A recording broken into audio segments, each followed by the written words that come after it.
ابن قیم رحمہ اللہ عبادت کے دو ارکان انہوں نے ذکر کیے ہیں۔ عبادت کے دو رکن ہیں، ایک یہ کہ انتہائی درجے کی محبت ہو اللہ سے، اور دوسرا یہ کہ انتہائی درجے کی ذلت کے ساتھ وہ عبادت کرے، یعنی اپنے آپ کو اللہ کے سامنے ذلیل کرے، اور یہ ذلت مجبوری کے ساتھ نہ ہو بلکہ یہ ذلت محبت کے ساتھ۔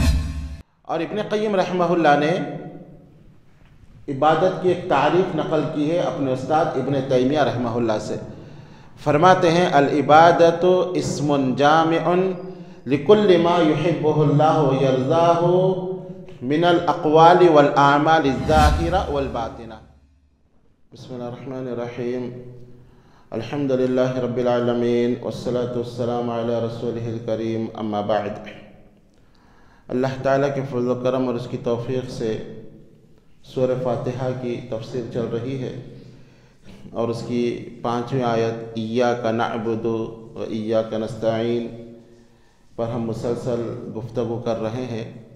ایاک نعبد، تیری ہی ہم عبادت کرتے ہیں اور کرتے رہیں گے، اور تیرے علاوہ کسی اور کی عبادت نہیں کرتے۔ و ایاک نستعین، اور تجھ سے ہی ہم مدد چاہتے ہیں اور تیرے علاوہ کسی اور سے مدد نہیں چاہتے۔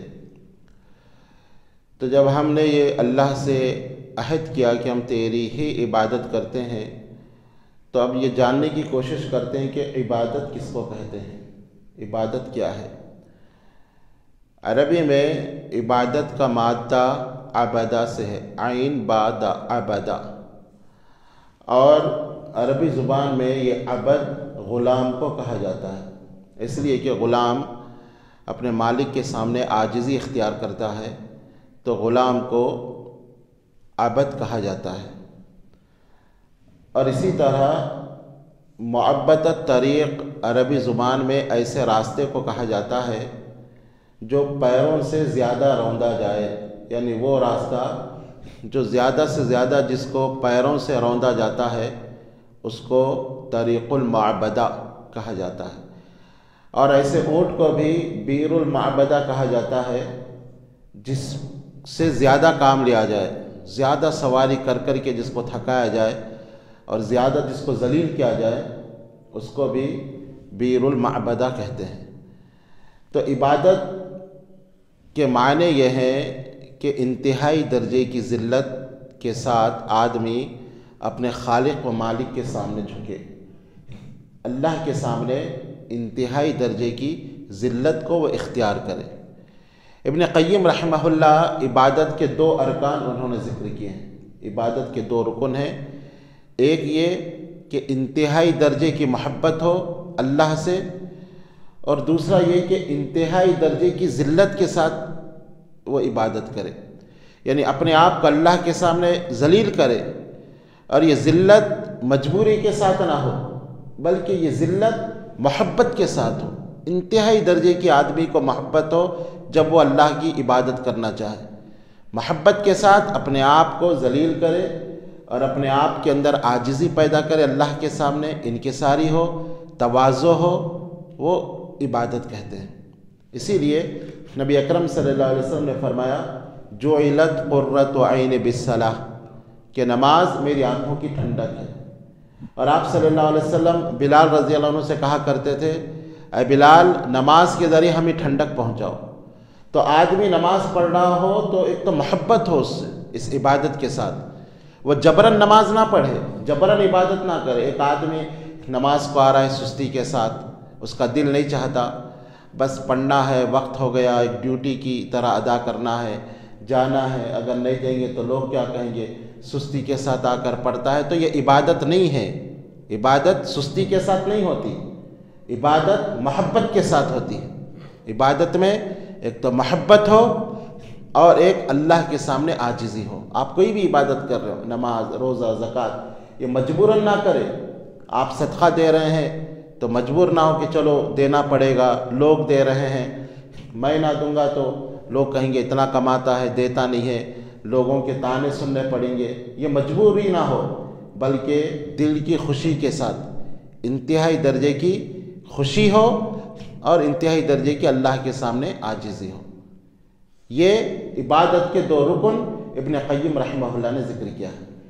اسی لیے اللہ تعالیٰ نے سستی کرنے والوں کو منافق کی علامت بتایا ہے۔ منافق کون ہوتے؟ ان المنافقین یخادعون اللہ وهو خادعهم وَإِذَا قَامُوا إِلَى الصَّلَاةِ قَامُوا كُسَالَىٰ يُرَاءُونَ النَّاسَ وَلَا يَذْكُرُونَ اللَّهَ إِلَّا قَلِيلًا۔ منافق اللہ کو دھوکہ دیتے ہیں اور جب نماز کے لیے آتے ہیں سستی کے ساتھ آتے ہیں۔ یُرَاءُونَ النَّاسَ، لوگوں کو دکھانے کے لیے، وہ اللہ کا ذکر نہیں کرتے مگر تھوڑا سا وہ اللہ کا ذکر کرتے۔ آ رہے آپ نماز کو سستی کے ساتھ، جماعت ٹھہرنے کے بعد آتے ہیں اور جو ہے رکعتوں کو چھوڑ دیتے ہیں، بڑا بوجھ اپنے آپ کو سمجھتے ہیں کہ ایک بوجھ میرے اوپر آ گیا۔ تو یہ عبادت نہیں ہے۔ عبادت کے اندر خوشی ہونا چاہیے، انتہائی درجے کی ذلت ہونا چاہیے اور انتہائی درجے کی ایک آدمی خوشی کے ساتھ اللہ تعالیٰ کی عبادت کرے۔ اور ابن قیم رحمہ اللہ نے عبادت کی ایک تعریف نقل کی ہے اپنے استاد ابن تیمیہ رحمہ اللہ سے۔ فرماتے ہیں العبادت اسم جامع لکل ما یحبہ اللہ ویرضاہ من الاقوال والاعمال الظاہرہ والباطنہ۔ یہ کہتے ہیں کہ عبادت ایک ایسا اسم ہے لکل ما یحبہ اللہ ویرضاہ، جس کو اللہ پسند کرے اور اللہ اس سے راضی ہو جائے۔ من الاقوال، وہ قول کے ذریعے ہو، یا اعمال الظاہرہ، ظاہری اعمال کے ذریعے ہو، یا باطنہ، باطنی عمل کے ذریعے۔ تو اس سے معلوم ہوا کہ عبادت 3 قسم کی ہے۔ ایک یہ کہ قولی عبادت، دوسری یہ کہ اعمال الظاہرہ، ظاہری اعمال جیسے نماز، روزہ، زکوٰۃ، حج، عمرہ، یہ ظاہری اعمال۔ باطنی اعمال جو دل کے عمل ہے جیسے اخلاص اور انابت، رجوع، توکل، خوف، یہ باطنی اعمال جن کا تعلق دل سے ہے۔ تو کہتے ہیں کہ عبادت ہر وہ قول ہے، ہر وہ ظاہری عمل ہے، ہر وہ باطنی عمل ہے جس کو اللہ پسند کرے، جس سے اللہ راضی ہو جائے، وہ عبادت ہے۔ آپ کی بات ہر بات عبادت نہیں ہے، لیکن وہ بات عبادت ہے جو اللہ کو پسند ہو۔ آپ کا ہر عمل عبادت نہیں ہے، لیکن وہ عمل عبادت ہے جو اللہ کو پسند ہو، چاہے وہ عمل ظاہرہ ہو، ظاہری اعمال ہو، یا وہ باطنی اعمال ہو، وہ عبادت ہے۔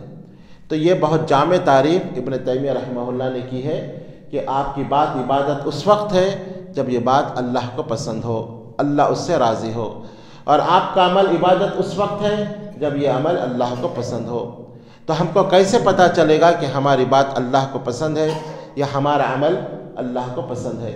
تو یہ بتانے والی ایک ہی شخصیت ہے، اور وہ ہے پیارے نبی جناب محمد رسول اللہ صلی اللہ علیہ وسلم کی شخصیت۔ اللہ کے نبی بتائیں گے کہ کون سی بات اللہ کو پسند ہے، اللہ کے نبی بتائیں گے کہ کون سا عمل اللہ کو پسند ہے۔ جو اللہ کے نبی بتائے وہی عبادت ہے۔ ہم کو کوئی چیز اچھی لگ رہی ہے، ہم وہ عبادت سمجھ کے کر رہے ہیں، تو یہ گناہ ہے، کیونکہ اللہ کے نبی اپنی طرف سے کوئی بات نہیں بتاتے۔ وما ينطق عن الهوى ان هو الا وحی یوحى۔ نبی اس وقت تک اپنی زبان کو حرکت نہیں دیتے جب تک کہ اللہ کی طرف سے وحی نازل نہ ہو۔ تو ہر وہ بات عبادت ہے جو اللہ کو پسند ہو، اور ہم کو کیسے پتہ چلے کہ یہ بات اللہ کو پسند ہے؟ وہ معیار، وہ کسوٹی جناب محمد رسول اللہ صلی اللہ علیہ وسلم ہے۔ اسی لیے اللہ نے فرمایا وما آتاکم الرسول فخذوہ وما نہاکم عنہ فانتہوا۔ رسول کوئی چیز دے اس کو لے لو، رسول جس چیز سے روکے اس سے رک جاؤ۔ تو یہ عبادت قولی، عبادت مالی اور عبادت بدنی۔ اس کی دلیل وہ تشہد بھی ہے جو ہم التحیات پڑھتے ہیں ہر نماز میں، التحیات للہ والصلوات والطیبات۔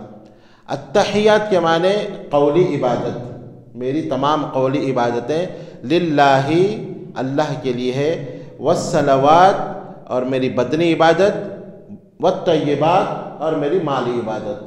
یعنی اللہ کے لیے میری قولی عبادت ہے، میری مالی عبادت ہے، اور میری بدنی عبادت ہے۔ بدن میں دل بھی داخل ہے، تو تمام میری بدنی عبادت یعنی نماز ہے، روزہ ہے، اور دل کی عبادتیں جیسے اللہ کا ڈر ہے، خوف، بدنی عبادت ہوگی۔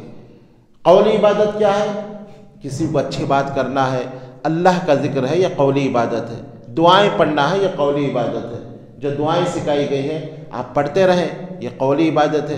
جیسے مسجد میں ابھی آپ لوگ ہیں، مسجد سے باہر نکلنے کی دعا ہم نے پڑھی، یہ قولی عبادت ہے۔ گھر میں داخل ہوتے وقت کی دعا پڑھیں، یہ قولی عبادت ہے۔ ہم گھر سے باہر نکلتے ہیں وہ دعا پڑھیں، یہ قولی عبادت ہے۔ ہم بازار جاتے ہیں، بازار کی دعا پڑھیں، یہ قولی عبادت ہے۔ جب بارش ہوتی ہے اس کی دعا پڑھیں، قولی عبادت ہے۔ کوئی چھینکتا ہے اس کو جواب دیں، قولی عبادت ہے۔ اللہ کا ذکر کرتے رہیں، قولی عبادت۔ قرآن کی تلاوت کریں، یہ قولی عبادت، اور اس کی ایک بڑی فضیلت ہے، یہ قولی عبادت ہے۔ اور بدنی عبادت کیا ہے؟ نماز پڑھنا، یہ بدنی عبادت ہے۔ اور اسی طرح عمرہ کرنا، یہ بدنی عبادت، حج کرنا، یہ بدنی عبادت ہے، روزہ رکھنا، یہ بدنی عبادت ہے۔ اور اسی طرح مالی عبادت کیا ہے؟ زکوٰۃ دینا، یہ مالی عبادت ہے۔ اللہ کے راستے میں صدقہ دینا، یہ مالی عبادت ہے۔ مسجدوں میں، مدرسوں میں تعاون کرنا، یہ مالی عبادت ہے۔ تو عبادت کی 3 قسمیں تشہد سے بھی معلوم ہوا، التحیات للہ والصلوات والطیبات، کہ میری قولی عبادت، میری بدنی عبادت اور میری مالی عبادت للہ، اللہ کے لیے۔ تو یہاں پر ایاک نعبد جو ہم پڑھتے ہیں کہ اے اللہ ہم تیری ہی عبادت کرتے ہیں، تو آج کے درس میں عبادت کی مختصر تعریف ہم نے بتائی۔